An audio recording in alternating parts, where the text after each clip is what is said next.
Hi, I'm Terry Ficcarelli, the voice of the Muskegon Fury. This is the 6th time that I've been a part of a championship team and had the privilege and pleasure to broadcast for a championship. They always say to me, Fick, what's the best championship of all? And I always say, it's the last championship. And what you're about to see is the last championship. This championship, the 2001-2002 UHL Colonial Cup champions, the Muskegon Fury. This has been a grand season for the Fury, and they've done it again. They've won their 2nd Colonial Cup championship in 4 seasons, and each time they've done it, those 2 times, they've done it with a first-year coach, Rich Crom, in the 98-99 season, and now in the 2001-2002 season, Danton Cole. It took 6 games against the Elmira Jackals, and the Fury ultimately prevailed, and for the first time in their 10-year history, in this their 10th anniversary season, we can celebrate a championship on home ice, 5,121, on a night that will live forever in infamy, May 4th, 2002, Walker Arena, and an overtime thrilling winning goal from Todd Robinson. Ladies and gentlemen, I'm going to sit back with you and enjoy the 2001-2002 Muskegon Fury and the Colonial Cup Championship. From the faceoff at center, Frankie No for Willett at the Quad City line. He rolled it to the front of the open goal. 10 seconds left. Emmett at his own line for McFarland. Knocked away by Pedreza. Airborne in front of the Fury goal. Feasby is there. Feasby rolls it outside the line. The horn sounds. The game is over. And the Muskegon Fury are the 1998-99 UHL Colonial Cup champions. What a celebration!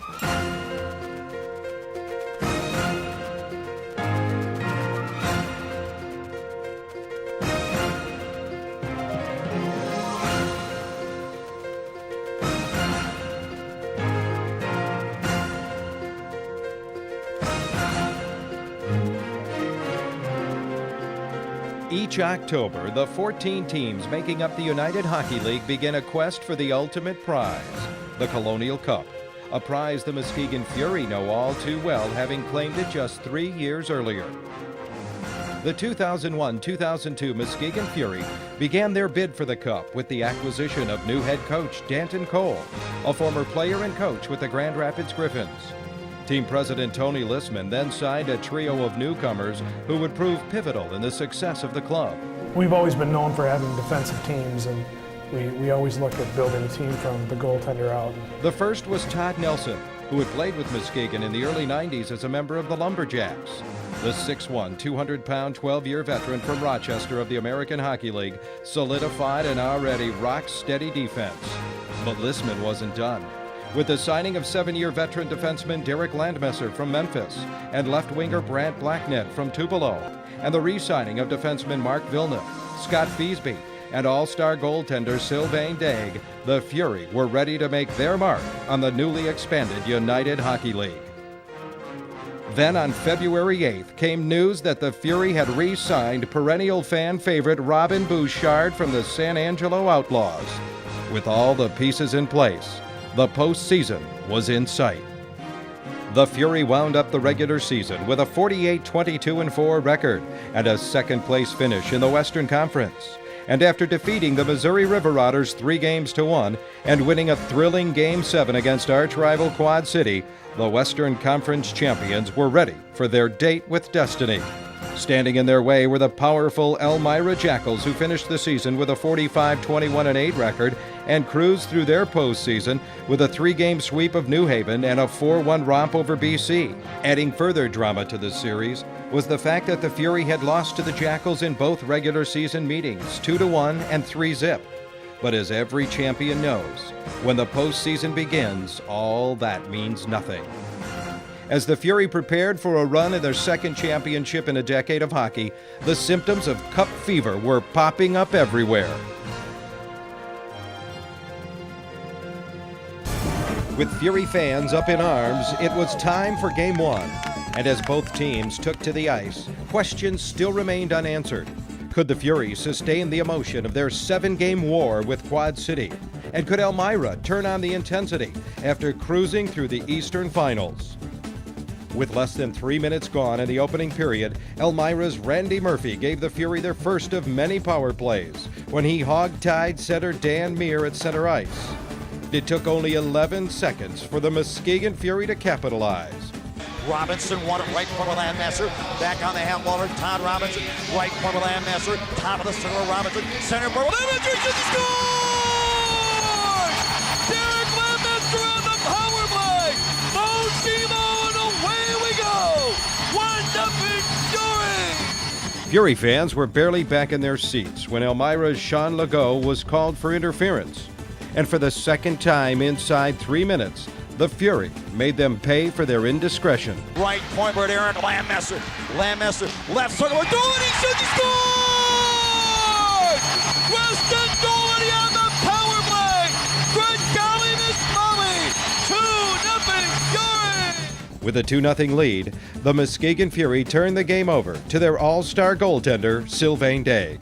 Wiper O'Connell, the shot, right on, centering it, right in front, Compton bolting in front of the man, Ken Bittis, centering it, right in front, the Vaccarelli shot, blocked brilliantly by Wood, it's loose in the crease, they slam, ram, bam, jam in it, he bolts right in front, he shoots right on, who take the save? He has been absolutely tremendous in the Fury goal tonight.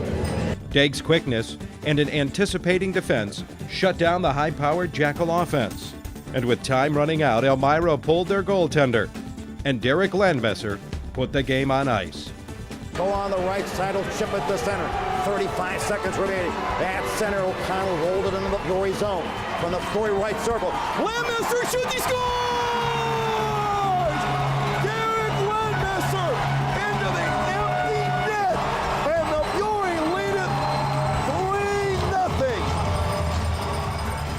The resulting 3-0 win over Elmira in Game 1 was taken with the team's usual cautious optimism. We better be ready to go a little harder tomorrow because they're going to come out and they're going to be honest tomorrow. And like I said, we better be ready to go because they're going to be honest. Game 2 at the LC Walker Arena would once again feature two of the league's top goaltenders. And as the first period unfolded, they exceeded everyone's expectations. Center. Oh, the American Ricky did along with a shot, and Susie robbed him. But contained on that point by Burgess. The shot. Robin Bouchard runs toward the Elmira line. Right in front of Robinson with a shot. Susie the seat win on left point. The screen shot deflected right through the crease by Vaccarelli and Daigle. However, with less than 3 minutes left in the opening period, Elmira's Derek Lazard finally found a kink in the Daigle armor. By top of the spot where Lazard, the shot, he scores! David Lazard, Elmira takes the lead. For the first time in the series, the Fury found themselves behind, but not for long. In the closing minute of play, the Fury would even the score. Well, Connell's contained left point by Nelson. He shoots, he scores! Nelsonian puck, Plutonium, game tie, 1-1. In the third, the Fury turned up the heat on the Jackals, and it took just over 3 minutes to begin opening the floodgates. Comes out the boy, top of the circle, sounding over Blanket. Right in front of Robinson, he shoots, he scores! Todd Robinson! Oh, come on! 2-1 Fury! Todd Robinson's third goal of the playoffs gave the Fury a lead they would not relinquish. It took just 47 seconds for Brant Blacknett to seal Elmira's fate with his 9th of the postseason. Top of the spot for Blacknett, the shot, he scores!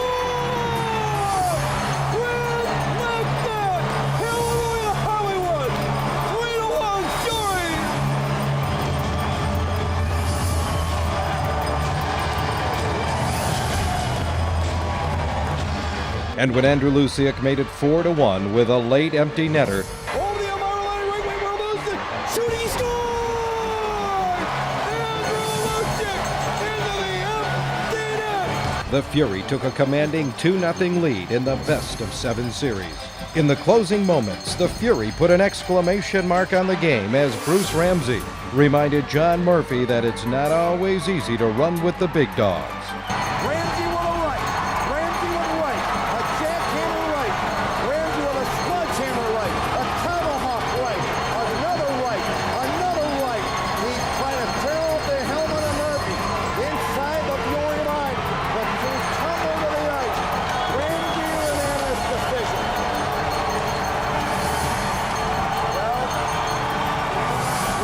the Muskegon Fury took a commanding 2-0 lead in their best-of-7 series.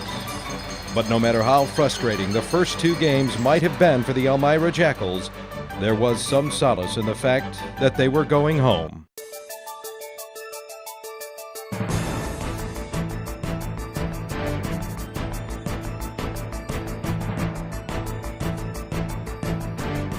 As the series shifted to Elmira and the Coach USA Center, the Fury were not counting on the Jackals to roll over and die.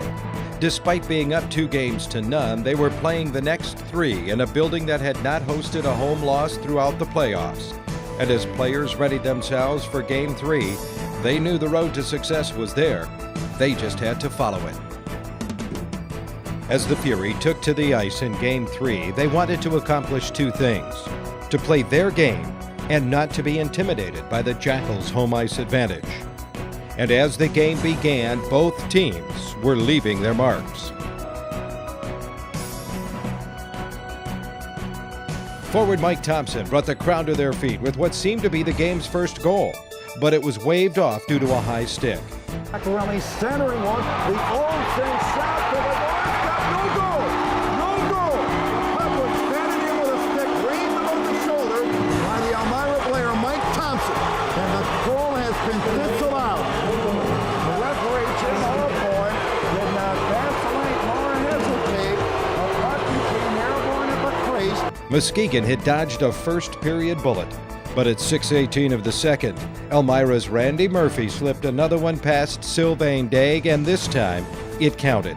Randy Murphy dropped it right shoulder, was on the shot. Daig to see the rebound. Randy Murphy scores! Randy Murphy, 1-0 Elmira. Less than 2 minutes later, Elmira's James Sheehan was called for closing his hand on the puck. His 2-minute rest was just what the Fury needed. Up the boards at center back, and at the Elmira line for Robin Bouchard. Bouchard in the left wing circle. Running from the back end, he scores! Philip Plot on the power play! Oh, come on! Yabba dabba doo! Fury tie it! 1-1! As the period came to a close, the Fury had evened the score at a goal apiece. Great shift, and all. But it can't be blind in front. I mean, I know there's a seam there, but if it's not there, use your speed and use your body and control it. You know what I mean? Like if you're passing it to a guy and they intercept it, fine. If you're just throwing it and there's no one there, you're feeding their transition. It's like turning it over at the blue line, okay? Words of advice from Coach Danton Cole that would come in handy during the third period, as the Fury once again are forced to battle back from a 1-goal deficit. That was not the Murphy. But the Fury weren't done. With just under 4 minutes remaining in regulation play, Brant Blacknett answered the call. And at the center of the Elmira line for Rustin Doling along the right wing boards. Right in front for Blacknett, he shoots, he scores! Brant Blacknett with 3:48 left, and the Fury have tied it. It's 2-2. Bookham Dunno. That's a great guns of glory. And for the first time in this series, a game was going to be decided on a single shot. Both teams had their chances to put it away early. He falls right in front, he shoots. It's around front, right circle, centering into the creek. The Olsen shot is going right in front of Blacknett with a shot. Oh, spectacular save by Susie. Brilliant center of the floor line, right in front for Thompson with a shot. But it was Elmira that finally ended the night, 11 minutes, 30 seconds into the extra stanza. Time for Eddie Lowe. Lowe dropped the top of the left foot over Murphy, right foot for Lazard. The shot scores! David Lazard! And Elmira wins in overtime. 3-2. The Fury lead the series 2 games to 1. In Game 4, it was the Fury who came out flying, but both goaltenders were equal to the task. Exploding on the Elmira line, forward and the shot, Suits in the save, the rebound. Left corner, Lucas, right in front of Bouchard. A breakaway pass for Gregory, goal, the Elmira line, scoring right on, goal back, and Suits in the save, loose in the crease. Just on the right defense where Sheehan is passed, stolen right in front by Dolan with a shot. And at 6:18 into the second period, Elmira, for the third game in a row, struck first. Control behind the goal by Vaccarelli. Right in front for Lowe, the shot, a great hit by Dave, the rebound, and Murphy score! Mike Thompson on the rebound. 1-0 Elmira. But Muskegon's Todd Robinson, with a little pressure of his own, created a costly Elmira turnover. Comes stripped by Robinson. Right in rubber Blackton. Shoot, he scores! Brad Blackton! Oh, come on! Fury tie it! It's 1-1! The 1-1 tie would last just under 6 minutes, as David Lassard gave the home team a 2-1 lead. At an empty netter by Brad Wingfield, and the stage was set for a crucial Game 5. Prior to Game 5, Dan had asked me, if I'd come down and talk to the team and say a few words. He said sometimes it's somewhat inspirational if someone else comes in and talks, specifically the owner. And I'd never been asked to do so before, and I'll do whatever it takes to win. And so I agreed to do so, and I'll admit I was extremely nervous. I mean, I spent all day, actually a couple days, deciding what I wanted to say. And I guess I just spoke from the heart and told the guys what I thought. There was no question in my mind that we have the best team in the league. We have had the most disciplined team in the league, the best defense in the league, and ultimately that we'd prevail. And our team's been able to fight through a lot of tough situations this year and ultimately prevail. The 2001-2002 Fury would face yet another tough situation in Game 5, as the Jackals, for the 4th game in a row, opened the scoring just 20 seconds into the second period. Nelson will scale it high off the glass on the left board to center zone. Olsen controls it over the floor on the right wing for Robinson from the circle. Shot, score! Elmira takes the lead, 1-0. And at 11:54, when Brad Winfield made it 2-0, the stage was set for a 3-game sweep by the Jackals. As the second period came to a close, the Fury task was clear: rally or face elimination at home in Game 6. I come in, I see the guys, they were a little, not so much, I thought they were too uptight, basically. And I come in there and there were guys chitter-chattering each other and this and that, and I just came in and I kind of yelled it out right away. I said, hey guys, sit down, take some deep breaths here, and it's not a panic situation, I said. Posey came in and said, hey, don't change a thing. I mean, we're playing very well, and just keep doing what we're doing. And I mean, that really sunk into a lot of guys. With 20 minutes of hockey remaining, the Muskegon Fury were focused on getting back into the game. And when Rustin Dolany and Todd Robinson had near misses early in the third, the Fury fire was lit. The turning point in this game, and possibly the series, came at 6:26 of the third period when Andrew Lucia got his second goal of the playoffs. Right clear to Olney. Right in front for Lucia. He shoots, he scores! Andrew Lucia! Bada bing, bada boom! And the Fury are right back in it. They trail 2-1. Just 1 minute, 8 seconds later, the comeback was complete. Rob Wynn turned it over at center to Olney with a rink wide left wing pass for Robinson at the Elmira line. He'll pull up along the board. Top of the sputter. Nelson! He shoots, he scores! Todd Nelson! Nelsonian Plutonium! And the Fury have roared back and tied this game. It's 2-2. And for the second time in 3 games, an extra stanza would be necessary to decide the game's outcome. Before the overtime started, I was in the dressing room, and normally I'm the loudest one there, and I'm the guy that does all the stupidities. And for some odd reason, I got my stick between overtime, and I grabbed the torch, and usually I play with a big curve, but I thought I needed a little extra, and I just put a biggest hook on my stick possible. And I remember Blackie was sitting next to me, and he's looking at me like, whoa, what are you going to do with that thing? So, and I said, you know what, that goalie's been playing so well. I mean, Susie was unbelievable. I said, if I get the puck, it's going shelf. There's the only place it's going to go is going to be shelf. And like everybody knew it, everybody's kind of quiet, everybody's doing their own thing, trying to get prepared for the third period, or the overtime. And, and Ashley Bush was mentioning that he was putting more curve on his stick, and I saw him doing that, and I was thinking, Bush, whatever you have to do, you do it, For the Fury, the overtime period almost came to an early end, if not for the all-star talents of netminder Sylvain Daig. Howard is way up the line on the right. right circle. He wobbled the shot wide to the short side. Rebound left point for Sheehan down the goal to Winfield. Centering it right in front of Lazard. Point blank backhand bid indeed. What a great save. He'll plop on top of that one. No further play. And at 6:01 of the overtime, all the work and all the pressure finally paid off. Blocked in front by O'Connell. Puck to the offensive left board. Bouchard falling behind the goal for Blackett.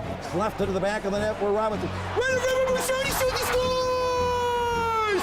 Robin Bouchard! The Fury have won it in overtime. 3-2. They lead the series. 3 games to 2. Hallelujah, Hollywood! Robin Bouchard's first goal in this series at 6:01, and the Fury have staged a stirring come from behind rally. They were down 2-0 entering the third period. They struck with 2 goals, 1:08 apart, and to tie it, and they win it. Bouchard from Robinson and Blackhead at 6:01, and the Fury have won it in overtime. 3-2. We're going back to Muskegon. 1 victory away from the Colonial Cup Championship. It's a 3 games to 2. Fury lead, and they're dancing in the aisles. The Fury fans here at the Coach USA Center in Elmira. Kind of lost my stick and I tipped it back behind the net, and Rocky made a pick. Robbie got the puck behind the net, and their defenseman went down, and Robbie just sauced it like nobody else can. I mean, about 1.5 foot up in the air, and right on my stick, and there's no way that he could have stopped that. I put so much wood on it, and I wanted it so bad. And if he would have stopped it, he would have went in the net with it. I bared down on it so bad. I just wanted it so bad. Muskegon and the LC Walker Arena are no strangers to championships. And with the banners of past legends looking down from above, the 2001-2002 Muskegon Fury have the opportunity to leave their mark on history.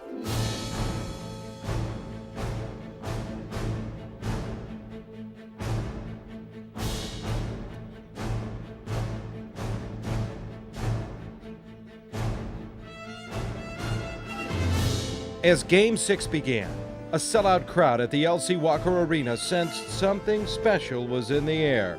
And despite Elmira's efforts to dampen the mood by scoring 37 seconds into the game, this night would belong to Muskegon and the fans. Right in front, Blackhead deflects it. Great save, Susie. Right in front of the North. Right in front, Blackhead shot. Great save, Susie. Right in front of the Neil with a shot, and Susie back to pass. Despite the valiant effort of Elmira's goaltender Christian Susie, the Fury would not be denied. Center point for Nelson. Top of the circle of Robinson. Top of the slumber Lamester.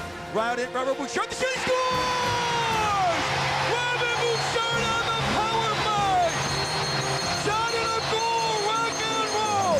Fury tie it 1-1. Robin Bouchard's goal electrified the crowd and set up the ultimate scenario in sports, an overtime win for a championship.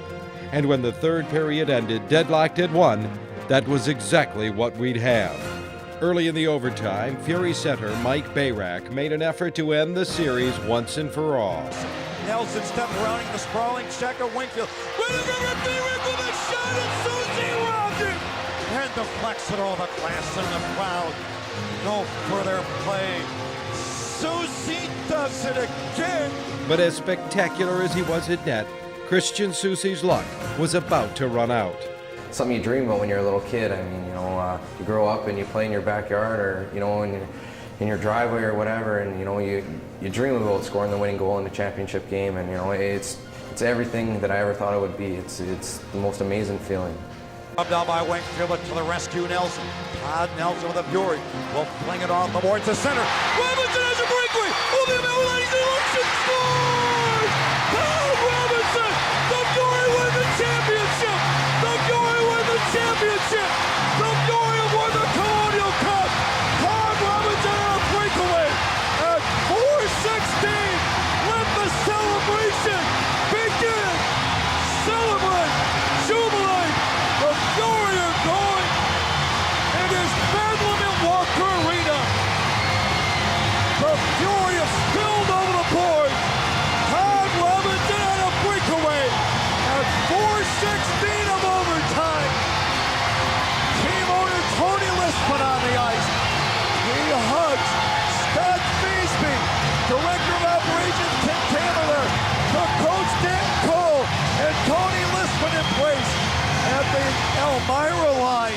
right below us.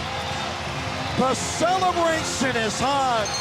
Todd Robinson on a breakaway in overtime at 4:16, and the Fury have won it in overtime, and they win the series and capture the Colonial Cup championship in Game 6, 4-2.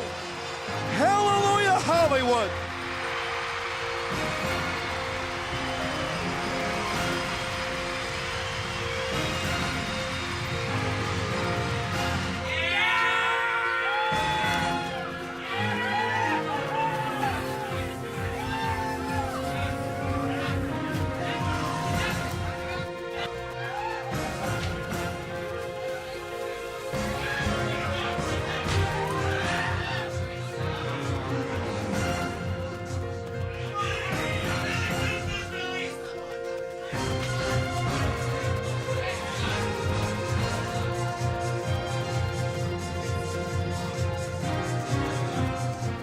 I'm very proud to play on this team.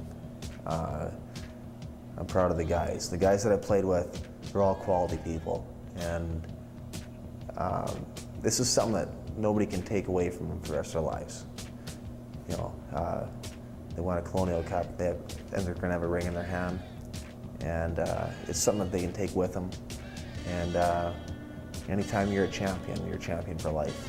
And that's the best thing. And I'll never forget it, but winning it at home, I always wanted to win it at home. I mean, I'm in this business for this town. I'm in this business for West Michigan, and I'm proud of West Michigan. And I've always wanted to see a championship here on home ice, and there was nothing like it. I mean, it was incredible. I mean, you know, just the chance to even have the opportunity to win it on Saturday was I couldn't sleep. I didn't sleep for 3 days, and to win it here.